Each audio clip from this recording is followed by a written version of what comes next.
Siapa yang mengucap syukur?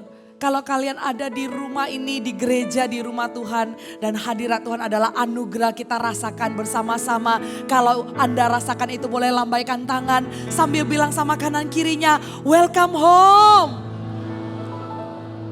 Silakan duduk. Saya sangat bersuka cita bukan karena kita sama-sama ada di gedung baru. Yang karena kebaikan Tuhan, kita lihat seluruh bangunan ini oleh volunteer, oleh anak-anak visi yang ada di gereja ini, mereka sama-sama memberikan yang terbaik untuk rumah Tuhan. Kita bisa menikmati semuanya itu, tapi saya jauh lebih suka cita lagi, terlebih daripada bangunan yang baru ya. Pastor Mac jauh lebih bersuka cita lagi karena tahu di rumah ini bukan cuma bangunan saja, tapi ada hadirat Tuhan dan juga jemaat yang mencintai Tuhan. Kalau itu adalah kalian boleh berikan tepuk tangan sekali lagi buat Tuhan. Shalom semuanya. Baiklah, hari ini kita sama-sama merayakan Thanksgiving ya. Tapi bukan karena Thanksgiving aja sih kita mengucap syukur. Terlalu banyak alasan untuk kita mengucap syukur sewaktu kita ikut Tuhan. Karena hari day one, day one waktu kita ikut Tuhan saja. Sebelum kita melakukan apa-apapun, kita tidak membuktikan apapun, Tuhan sudah mengasihi. Tuhan sudah menerima kita apa adanya. Bolehkah kita ambil waktu sejenak? Tundukkan kepala saja 1 menit ke depan ya. 1 menit ke depan. Bisakah kita ambil waktu untuk menaikkan syukur kita di hadapan Tuhan. Pasti banyak yang kalian mau syukuri. Kebaikan dan kemurahan dan kesetiaannya. Bisa kita ambil waktu sebentar. 1 menit ke depan semua orang kepala tertunduk. Mari kita tutup mata dan kita mengucap syukur. Oh, we thank you Lord Jesus. How we thank you, oh God. You are good. You are good, Lord Jesus. The peace in me, it's from you, Lord Jesus. The joy in me, it's also from you. Unconditional love is also from you. I give you thanks. I give you glory. Aku mengucap syukur dalam nama Tuhan Yesus. Sama-sama katakan amin. Mari kita lihat sama-sama firman Tuhan di Lukas pasal 17. Yang akan mengajarin kita bagaimana cara meresponi berkat dari Tuhan. Ya, meresponi berkat dari Tuhan. Kisah orang kusta yang disembuhkan. Lukas 17 ayat yang ke-11 sampai ke-19. Kita lihat sama-sama Lukas 17 ayat yang ke-11 sampai 19.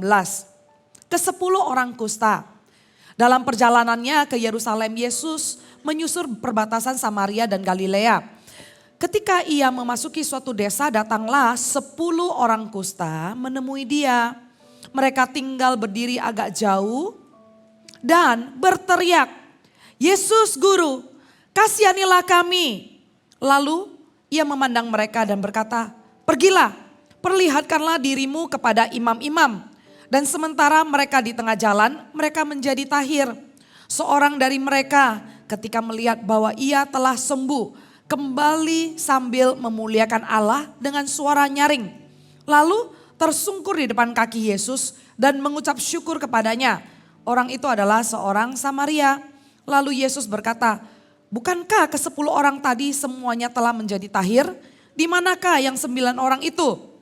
Tidak adakah di antara mereka yang kembali untuk memuliakan Allah selain daripada orang asing ini? Lalu ia berkata kepada orang itu, berdirilah dan pergilah, imanmu telah menyelamatkan engkau. Demikianlah pembacaan firman Tuhan tentang 10 orang kusta yang disembuhkan. Kalian paham dan kalian tahu nggak sakit kusta itu apa? Kalian baca di pasal yang berikut, pasal yang sebelumnya, kalian baca beberapa mujizat yang terjadi yaitu orang kusta yang disembuhkan. Di perjanjian lama juga ada disebut tentang orang kusta. Kalian tahu nggak sakit kusta itu seperti apa? Buat yang tahu sakit kusta itu apa boleh angkat tangannya nggak? Udah baca sering Dan kalian tahu sakit kusta itu apa? Ya, nggak banyak ya yang tahu ya, ada beberapa yang angkat tangan. Sakit kusta, kalau kalian pernah dengar sekilas adalah sakit kulit. Terus kemudian mulai ada discolor. Kemudian ada patch-patch di kulitnya. Sakit kusta bukan hanya sekedar sakit kulit. Nggak cuman itu. Kalau yang kalian ketahui sakit kusta itu cuman hanya patch-patch dan discolor, itu cuman sindrom yang, sorry ya, kayaknya ada something with the sound ya. Tapi yang bisa mendengarkan suara saya sampai ke balkon, lambaikan tangan yang bisa dengar. Oke, puji Tuhan ya, berarti kita aman ya. Saya lanjutkan. Ternyata sakit kusta itu bukan cuman discolor, nggak sesimpel itu. Sakit kusta itu bukan cuman patch. Itu cuman sindrom yang kalau 9 bulan. Dan kalau kusta ini lebih lama lagi kulitnya mulai bernanah. Kulitnya mulai melepuh. Sampai kemana?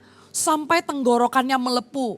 Sehingga napasnya orang kusta terdengar suaranya bukan cuman serak tapi napasnya berat dan sampai kadang jari mereka bisa hilang. Itu adalah sindrom yang setelah 2-3 tahun mereka jalanin ya. Setelah 2-3 tahun mereka jalanin dan kemudian sindrom berikutnya apa lagi? Otot-otot mereka mulai tidak ada sensori. Jadi orang kusta yang sensorinya hilang, cakarnya mereka tuh udah mulai seperti cekernya ayam yang kaku gitu ya. Mereka tidak bisa lagi menggerakkan tangannya. Tendon mereka tidak bisa lagi berkontraksi. Jari-jari mereka yang tadinya hilang, setelah sindrom ini berjalan 20-30 tahun, sakit kusta itu seperti orang yang mati pelan-pelan. Bukan cuma jarinya hilang, tapi setelah sindrom 20 tahun sampai 30 tahun, tangannya lepas. Kakinya lepas. Orang ini menderita banget secara fisik karena dari 9 bulan, 5 tahun, 10 tahun dia melihat badannya membusuk pelan-pelan. Sampai tangannya bisa lepas, kakinya juga bisa lepas, anak muda. Itu sakit kusta. Sengsara banget dan menderita banget. Jadi nggak sesimpel sakit kulit. Alright, it's not just a skin disease. And you know how serious it is? Sudah mereka menderitanya secara fisik, ditambah lagi mereka mental itu menderita banget. Karena orang kusta tidak boleh bersosialisasi dengan orang yang sehat. Mereka diasingkan dan mereka tidak boleh ada koneksi dan mereka tidak boleh berinteraksi dengan manusia lainnya.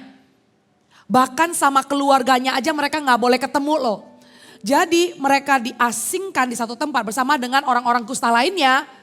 Dan kalau misalnya nggak sengaja ya, mereka ketemu manusia lain, mereka harus teriak-teriak, unclean, unclean, unclean. Jadi mereka harus declare, mereka harus bilang diri mereka itu unclean. Dan mereka harus pakai pakaian sobek.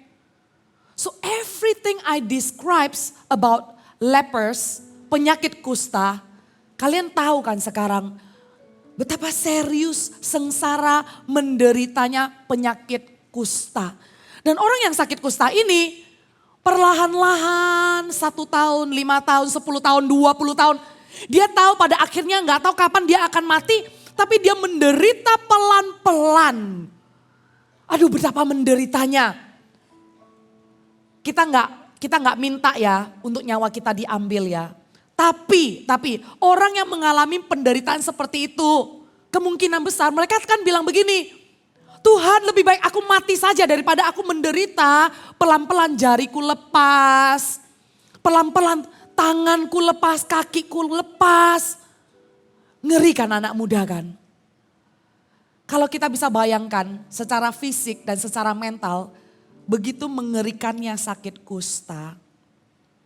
Ternyata sakit kusta ini tidak lebih mengerikan daripada dosa yang bikin kita tuh bukan cuman mati, tapi binasa. Kalau kusta ini hanya membuat orang nanti kalau meninggal ya selesai penderitaannya. Tapi ya, listen up, dengarkan baik-baik. Dosa itu lebih parah daripada kusta. Dosa itu bukan cuma buat orang digerogotin secara roh, bukan secara jiwa aja. Tapi secara rohani orang yang berdosa kalau tidak diampuni mereka mati gak selesai loh anak muda. Tapi setelah kematian itu akan ada kebinasaan. Selama-lamanya terpisah dari Tuhan. Lebih ngeri dari kusta itu. Sekarang coba kita kembali kepada cerita ini. 10 orang kusta yang mengalami kengerian hidup. 10 orang kusta yang sudah hopeless. Mereka ngerasa ujung-ujungnya aku pasti mati. Mereka ketemu Tuhan Yesus. Oh wow. There you go. Ceritanya dimulai nih ya. 10 orang kusta ketemu Tuhan Yesus.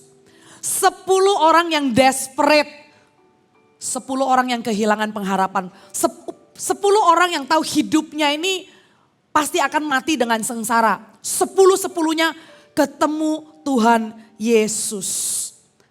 Mereka temui Tuhan Yesus dan mereka berdiri agak jauh dan berteriak. Mereka tuh berdiri jauh dan mereka berteriak. Mereka bilang, kasihanilah kami. Mereka bilang, Yesus guru kasihanilah kami. Dan mereka tuh pakai teriak loh. Sangkin desperate-nya. Sangkin mereka tahu sudah gak ada harapan lagi dalam hidupnya. Mereka teriak. Mereka bilang, Yesus guru kasihanilah kami. Mereka berdiri agak jauh ya jaraknya ya. Dan mereka desperate. Dan disitulah titik mula mujizat mereka.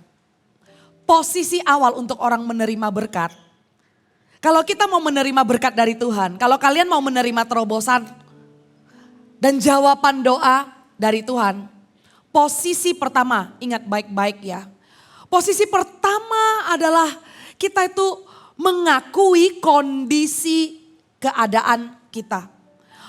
Mengakui bahwa kita itu butuh Tuhan. Banyak orang yang sombong banget ya, banyak orang yang sombong. Mereka menolak untuk mengakui kondisinya. Banyak orang yang mengatakan, ya aku orang berdosa, tapi aku gak terlalu buruk kok. Ya aku orang berdosa, tapi aku ini hidupnya berusaha untuk jadi orang baik. Orang yang seperti itu adalah orang yang sombong menolak mengatakan bahwa aku butuh Tuhan. Orang yang di posisi itu dia tidak memposisikan dirinya untuk menerima berkat terbaik dari Tuhan. Bayangkan ya, jika orang kusta ini dia gak menyadari betapa seriusnya penyakitnya. Kalau orang sakit tidak menyadari dia tuh harus berobat. Kalau misalnya orang sudah menderita kanker begitu seriusnya. Dia harus ngalamin treatment, dia harus jalanin pengobatan. Dan dia tidak menyadarinya, dia anggap enteng. Orang yang sakit itu kira-kira akan sembuh gak saudara?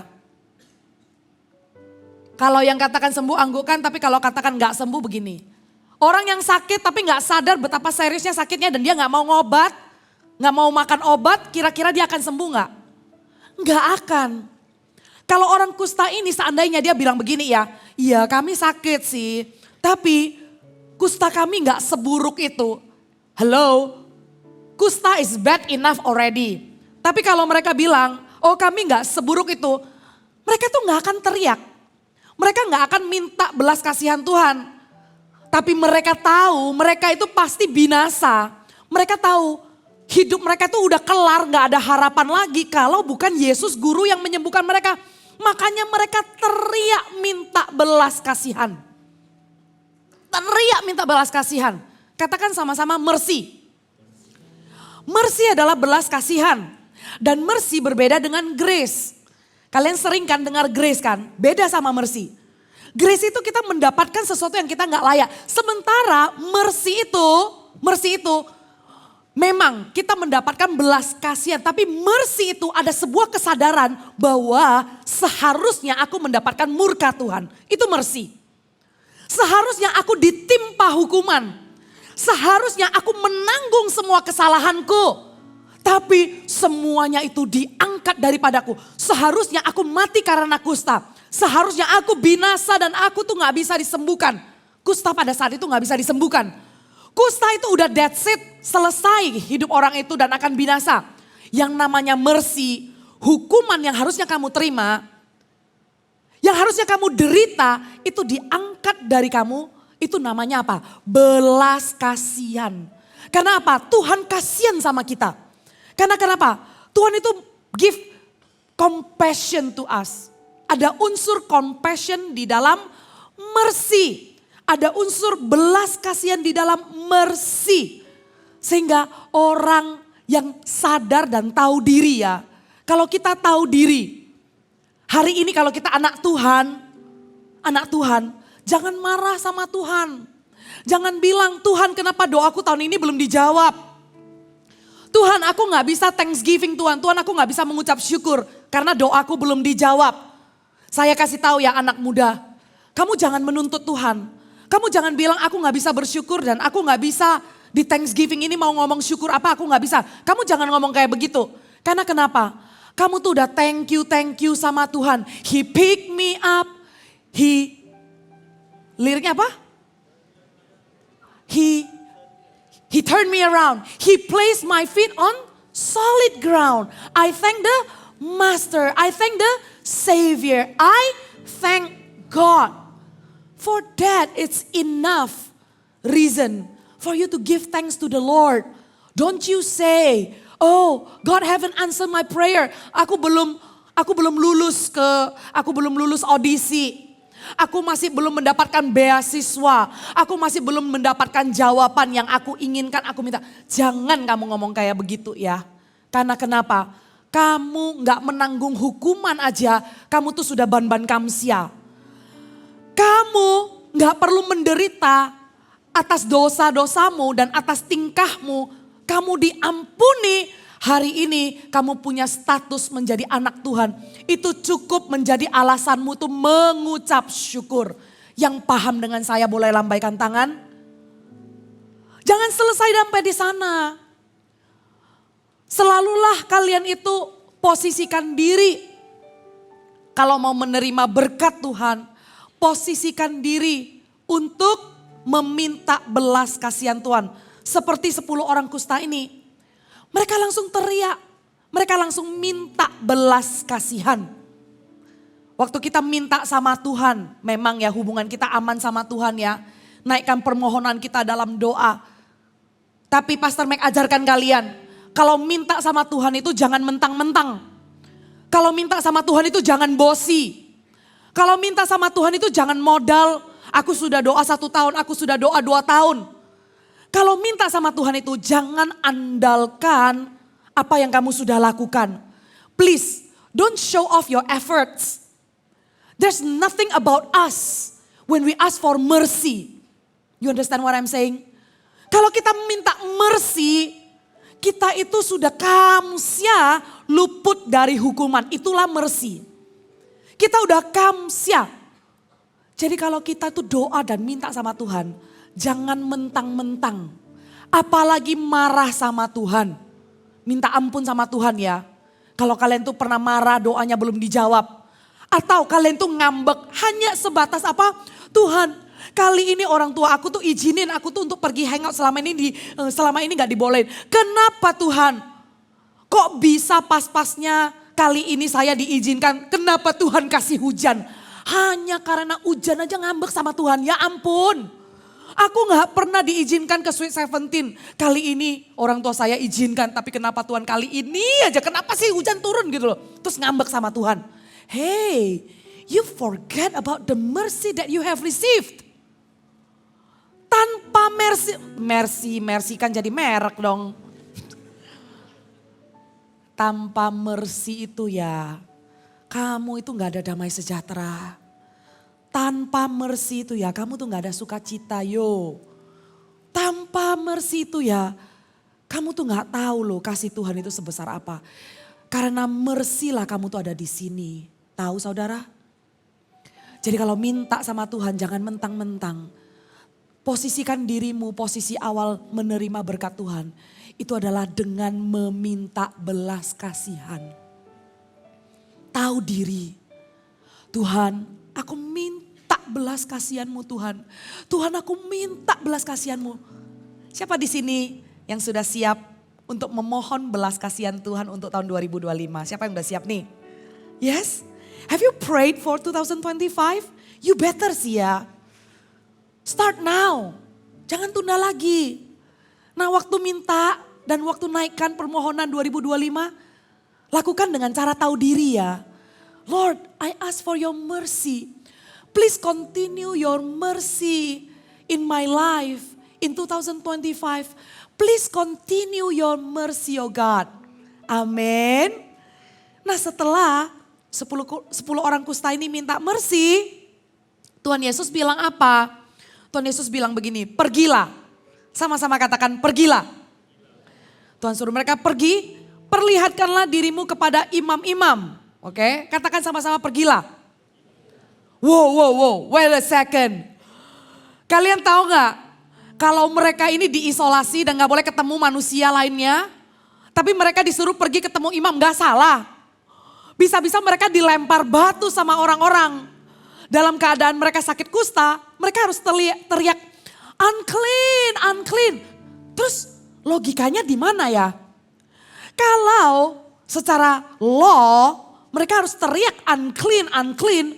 Dan dari kemah perasingan itu, mereka harus keluar dari sana, mereka harus terobosin orang-orang unclean, unclean. Dan mereka harus temui imam-imam, resikonya mereka akan dilempar batu sama orang. Dan apa mereka gak mikir ya, hah kok kejadiannya gak kayak sebelum ini ada di Lukas 5 ya. Mereka pernah dengar Tuhan Yesus menyembuhkan orang kusta. Tapi kok beda ya sama kita ya. Karena di Lukas 5 itu Tuhan sembuhkan mereka dulu, baru suruh mereka ke imam. Jadi kan sembuhkan dulu, baru mereka verifikasi sama imam. Jadi anak muda zaman dulu itu, mereka kan diisolasi. Untuk mereka bisa kembali ke family-nya dan untuk mereka bisa keluar dari perasingan itu, mereka harus verifikasi sama imam. Mereka harus tunjukkan dirinya sama imam. Sampai imam itu declare, oke, dia sudah tahir, dia sudah clean. Nah, baru mereka itu boleh kembali bersosialisasi sama orang-orang lain. Baru mereka itu punya social life. Loh, ini belum sembuh. Tuhan Yesus sudah suruh mereka pergi. Konsepnya gimana coba? Terus mereka itu harus ngomong unclean, unclean. Dalam ketakutan dan dalam resiko. Waktu mereka pergi, kayaknya mereka itu dalam pikirannya itu kalut banget ya. Ini gak salah ini. Kan aku belum sembuh, kenapa aku udah disuruh cari imam gitu ya. Terus ada 10 orang. Masa yang 10 orang itu ya kita sambil imagine ya. Saya ajak kita semuanya imagine di dalam perjalanan. Masa 10 orang kusta itu dalam perjalanan cari imam semuanya diem-diem gitu loh. Kan Tuhan Yesus gak menghipnotis mereka. Tuhan Yesus gak dengan kuasanya kayak pergi. Terus mereka itu langsung gini. Enggak kan? Tapi mereka dalam keadaan sadar 10 orang pergi cari imam. 10 orang itu pasti chit chat. 10 orang itu pasti lihat-lihatan. Lihat-lihatan. Dan 10 orang itu pasti ngomong. Yang benar. Kita cari imam. Gak apa-apa ini. Kita belum sembuh loh. Tapi anyway mereka melangkah. Anyway regardless, mau ceritanya itu beda sama Lukas 5 yang disembuhin dulu baru cari imam. Dimana mereka kebalikannya belum sembuh sudah disuruh cari imam. Mereka anyway mereka itu tetap melangkah. Karena mereka mengambil langkah selanjutnya untuk menerima berkat. Langkah selanjutnya untuk menerima berkat adalah iman dan ketaatan. Kalau kamu mau menerima berkat Tuhan, Tanpa iman tidak menyenangkan Tuhan. Tanpa iman kamu gak bisa menerima berkat yang dijanjikan Tuhan. Dan di dalam iman itu harus ada ketaatan anak muda. AOG. Kamu percaya. Tapi kalau misalnya di tengah jalan mereka gak mau taat. Atau apa mungkin ya di tengah jalan mereka tuh mengalami aniaya. Karena kenapa? Mereka kan harus teriak unclean kan. Dan mereka belum sembuh dalam perjalanan. Kemudian ada orang yang menyadari, they break the law. Mereka melanggar hukum. Kenapa mereka keluar dari kemah pengasingan? Wah, mereka langsung diteriakin, dicaci maki, mungkin dilempar batu. Pada saat itu, apa iman mereka gugur? Waktu kita tahu kita akan terima berkat Tuhan untuk keluarga kita, untuk papa mama kita gitu ya. Dan kita mau taat jadi teladan. Karena kenapa? Kalian sudah di AOG, kalian diajarkan untuk jadi teladan. Dan kalian pengen papa mama juga ikut Tuhan sungguh-sungguh misalnya gitu ya. Tapi di tengah-tengah kalian percaya, aduh susah banget untuk taat. Kalian mau jadi teladan tiba-tiba kalian itu ngalamin masalah. Jadi akhirnya kalian kepancing di rumah itu kayaknya pengen marah-marah aja deh. Di rumah itu pengen aja ngelawan deh, gimana dong? Aku gak bisa taat. Aku percaya tapi aku gak bisa taat. It doesn't work that way. Orang yang mengatakan percaya pasti akan taat. Iman gak bisa cuman beriman tapi harus ada ketaatan, katakan amin. Mereka walaupun susah di jalan ya, 10 orang ya. Walaupun di tengah jalan mereka diteriakin dan dilemparin batu. Mereka tetap taat dan mereka cari imam itu. Di tengah jalan itu. Mereka kemudian kita lihat ya. Setelah Tuhan Yesus katakan pergilah. Perlihatkanlah dirimu kepada imam-imam. Dan sementara mereka di tengah jalan. Mereka menjadi tahir. Mereka itu di test of faith. Iman mereka tuh diuji. Di tengah jalan ya mereka menjadi sembuh. Karena kenapa? Orang yang melangkah dengan iman, Ibrani 11 ayat 1 bilang apa? Iman itu dasar dari segala sesuatu yang tidak terlihat dan bukti dari sesuatu yang, dasar dari segala sesuatu yang, sorry saya tiba-tiba jadi bingung. Iman itu adalah dasar dari segala sesuatu yang kita harapkan dan bukti dari segala sesuatu yang tidak kita lihat. Adalah dasar yang dari kita harapkan dan bukti dari yang tidak kita lihat. Karena kenapa? Iman itu tidak dengan penglihatan, tapi adalah sebuah dasar. Dan waktu mereka berjalan, bisa bayangkan enggak? Mereka 10 orang. Apakah 10 orang ini sembuhnya serentak? Pada detik waktu yang bersamaan jebret 10-nya sembuh. Kayaknya enggak ya. Ada 10 orang. Kusta itu tadi saya bilang apa? Jarinya lepas kan. Kulitnya bernanah. Ya.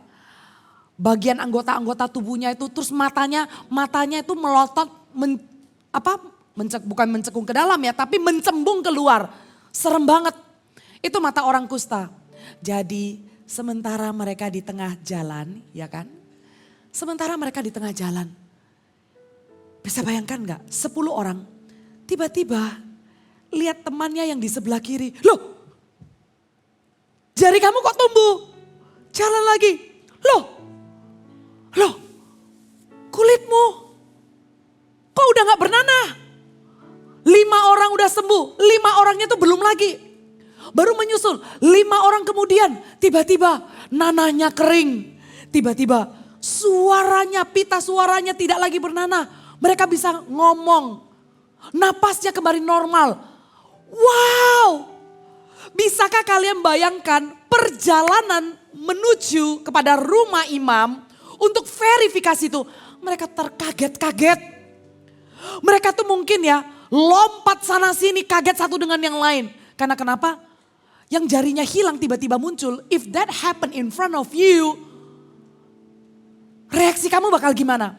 Masa kamu lihat jari orang muncul itu kamu cuma bilang, oh cool. Kamu mungkin akan guling-guling kayak wow. Terus pikiran kamu itu kayak, ini horor apa enggak atau apa, padahal kejadian baik gitu loh. Mereka pasti ya reaksinya kalau ada orang yang diam-diam syuting ya, nggak ada kamera sih zaman itu ya. Cuma I'm really curious, kalau ada orang yang diam-diam syuting 10 orang itu ya, pasti itu 1000 ekspresi ngeliatin satu-satunya sembuh. Tapi kok bisa ya? Dengan 1000 ekspresi dan kaget-kagetnya ngelihat mujizat terjadi. Dengan mereka menerima berkat itu, responnya apa coba? Responnya apa? Mereka ingat gak sama yang nyembuhin? Sayang sekali. Yang ingat itu cuma satu. Ngelewatin perjalanan yang kaget-kaget dan maybe never happen in their life ya, ngelihat jari orang tumbuh ya. Tapi kayak gitu pun ya, orang itu bisa lupa sama Tuhan loh. What am I trying to say? Kamu jangan bilang, Tuhan berkati aku dulu baru aku lebih sungguh-sungguh. Kamu jangan bilang, aku akan bersyukur kalau doaku dijawab. Aku akan mendekat sama Tuhan kalau ini dan itu. Oh jangan ngomong. Jangan punya pikiran kayak begitu. Karena kenapa? 10 orang ini, apa kurang ngelihat keajaiban? Jari temannya tumbuh di depan matanya. Mata temannya jadi normal, kulit jadi kering. Semua miracles happen in front of their eyes. Apa itu gak cukup? Tapi ya, lihat. 9 itu gak cari Tuhan. 1 yang cari Tuhan. Cuman 1 yang kembali cari Tuhan. 9 itu adalah orang yang cuman mau mendapatkan apa yang mereka inginkan. Mereka cuman orang yang mau berkatnya tapi enggak mau Tuhannya. But hold on a second. Do you think they got their blessing already? Saya tanya sama kalian. Kira-kira mereka sudah terima berkat mereka enggak? Iya, ini gak usah takut jawab dong ya. Jawab aja, nanti akan saya jelaskan. Jangan takut salah atau benar, oke? Bisa jadi semua jawaban itu benar gitu ya. Oke. Yang mengatakan mereka sudah terima berkatnya, angkat tangan. Boleh turunkan tangan? Yang mengatakan mereka belum menerima berkat, angkat tangan.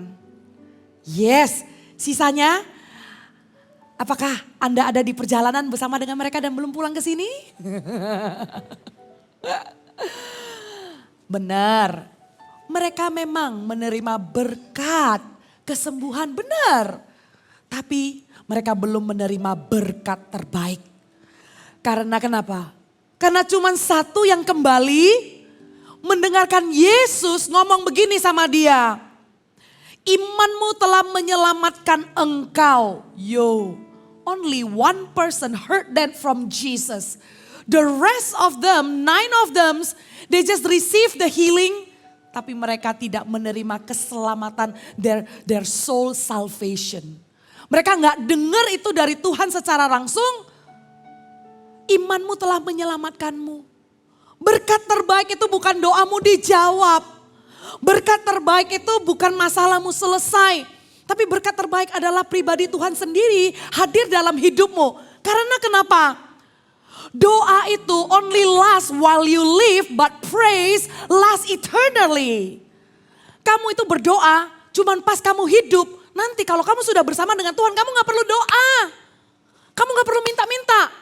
Tapi kamu tahu, hati yang mengucap syukur dan praise, puji Tuhan yang kita katakan, itu bukan cuma kita lakukan selama kita hidup. Tapi praise dan puji Tuhan yang kita lakukan, akan kita lakukan sampai ke kekekalan. Itu akan kita lakukan selama-lamanya. Maka dari itu, pilihlah untuk melakukan puji Tuhan. Pilihlah untuk melakukan sesuatu tuh yang kekal. Bukan cuma mengejar berkat yang kamu cicipin dan kamu dapatkan yang kamu inginkan. Ya udah kamu lupa sama Tuhan. Itu bukan berkat terbaikmu. Tapi berkat terbaikmu adalah Imanmu telah menyelamatkanmu. Berkat terbaikmu adalah berkat kekekalan bersama dengan Tuhan. Boleh kita sama-sama katakan praise the Lord. Dengan suara yang lebih baik lagi katakan praise the Lord. Praise the Lord itu jangan latah. Jangan cuman waktu kita katakan let everything that has breath. Praise the Lord. Praise the Lord. Terus kita tuh wah praise the Lord, praise the Lord. Hey, praise the Lord itu bukan slogan. Tapi praise the Lord itu adalah sebuah perintah. Dan praise the Lord adalah job description-nya kita sebagai orang percaya yang akan kita lakukan sampai selama-lamanya. Yang mau berikan tepuk tangan buat Tuhan.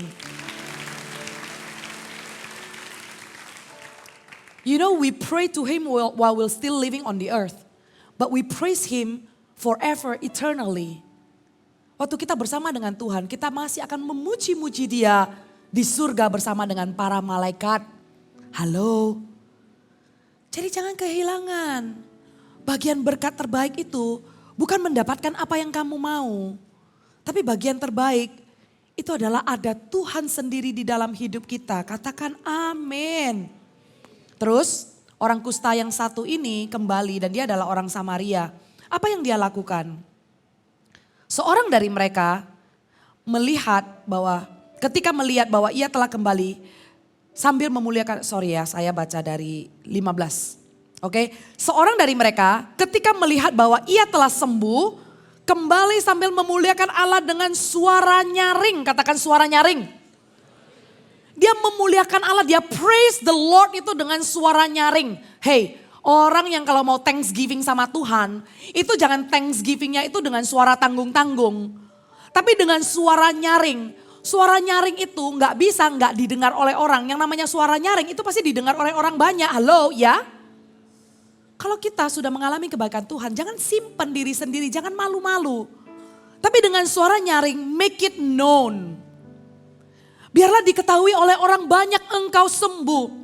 Biarlah diketahui oleh orang banyak Tuhan telah berbuat baik kepadamu. Biarlah diketahui oleh orang banyak. Bersaksilah apa yang Tuhan telah kerjakan dalam hidupmu. Bersaksilah kalau kamu udah dibaptis. Bersaksilah kalau kamu berubah hidupnya sejak ikut Tuhan. Bersaksilah dengan suara nyaring. Kemudian tersungkur depan kaki Yesus dan mengucap syukur kepadanya. Orang itu adalah orang Samaria. Dia tersungkur dan dia mengucap syukur. Listen up. That is the best position untuk mengucap syukur.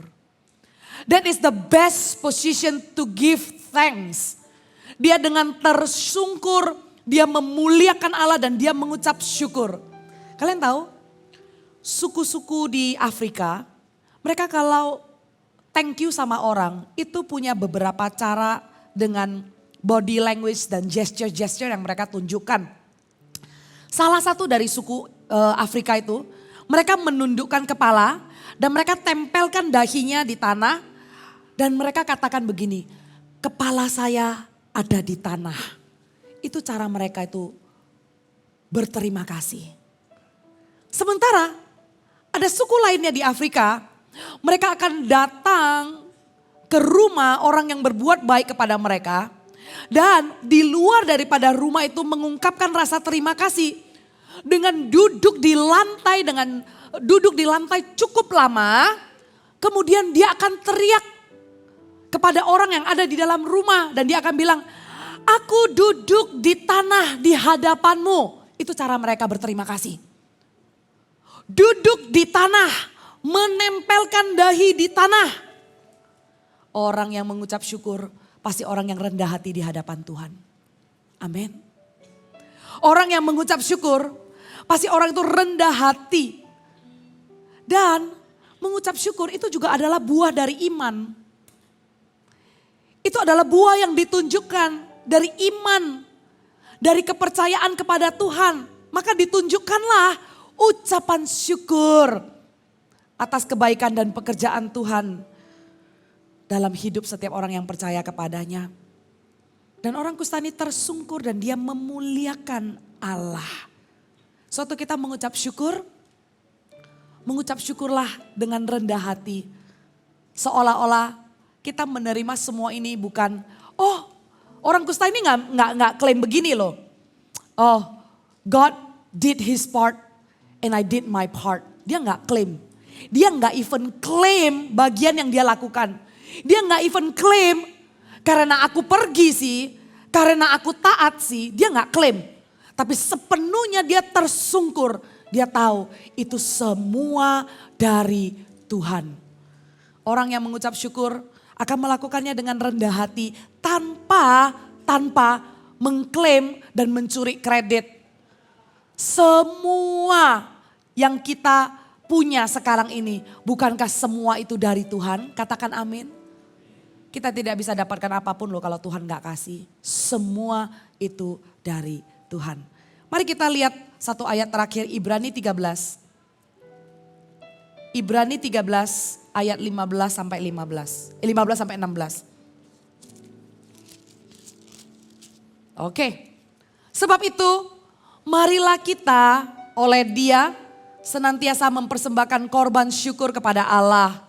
Yaitu ucapan bibir yang memuliakan namanya. Next one. Dan janganlah kamu lupa berbuat baik dan memberi bantuan. Sebab korban-korban yang demikianlah yang berkenan kepada Allah. Untuk itu mari kita sama-sama mengucap syukur, amin. Pergi kepadanya di luar perkemahan, itu tadi ayat keberapa? 15 ya, saya bacakan. Oke, ini agak blur. Sebab itu marilah kita oleh Dia senantiasa mempersembahkan korban syukur kepada Allah. Biarlah kita senantiasa mengucap syukur kepada Allah. Di akhir daripada ini kita akan mengucap syukur dengan sorak-sorai, amin. Karena semua yang telah Allah perbuat dalam hidup kita. Tapi sebelum itu kalian boleh catat, saya ada 4 poin. Yang pertama, meminta belas kasihan Tuhan adalah posisi awal menerima berkat. Ya. Yang kedua, meresponi dengan iman dan ketaatan adalah kunci menerima berkat. Yang ketiga, berkat terbaik adalah Tuhan Yesus sendiri dalam hidup kita. Yang keempat, mengucap syukur adalah tindakan kerendahan hati dan buah dari iman. Mari kita sama-sama bangkit berdiri.